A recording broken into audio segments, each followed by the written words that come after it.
বিগত প্রায় 6 মাস ধরে আমরা যে আরজিকর আন্দোলনের সঙ্গে যুক্ত, আমরা সেই হতভাগ্য মা বাবা। আমাদের একমাত্র সন্তানকে গত বছর 9 আগস্ট হারিয়ে ফেলেছি। আমরা হারিয়েছি তার সমস্ত স্বপ্ন, তার সমস্ত পরিশ্রম করার সমস্ত কিছু।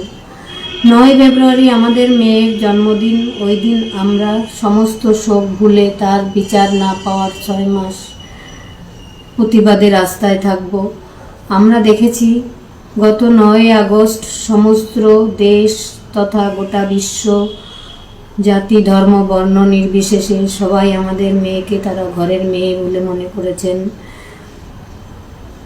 তারা এই 9 ফেব্রুয়ারি প্রতিবাদে রাস্তায় থাকবেন, এটা আমাদের তরফ থেকে বিশেষ অনুরোধ থাকবে আমাদের বৃহত্তর পরিবারের কাছে।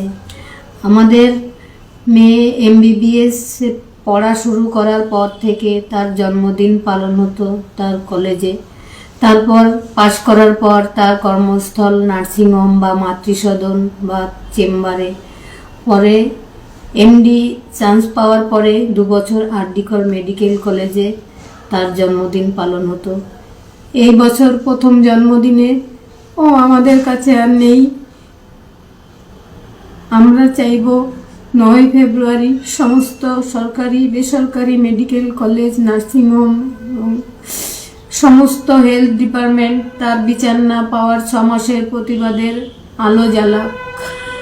এবং আমাদের মেয়ে ফুল গাছ খুব ভালোবাসতো, তাই 9 ফেব্রুয়ারি সবাই একটি করে ফুল গাছ লাগাবেন সবার বাড়িতে বা কর্মস্থলে।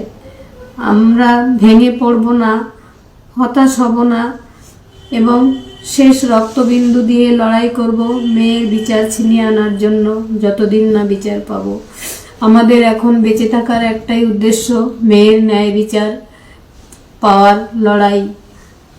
আমাদের সাথে আমাদের এই বৃহত্তর পরিবার সবাই সমস্ত আন্দোলনে উপস্থিত থাকবেন, এটুকুই অনুরোধ এই শোকাহত সর্বহারা মা বাবার। দাবি ত্যাগ এই চ্যানেল কোনো প্রচার করে না হিংসাত্মক, ক্ষতিকারক বা অবৈধ কার্যকলাপ। এই চ্যানেল দ্বারা প্রদত্ত সমস্ত বিষয়বস্তু শুধুমাত্র একটি শিক্ষামূলক উদ্দেশ্যের জন্য। ধন্যবাদ। শুভেচ্ছা টিম আমার বাংলা নিউজ।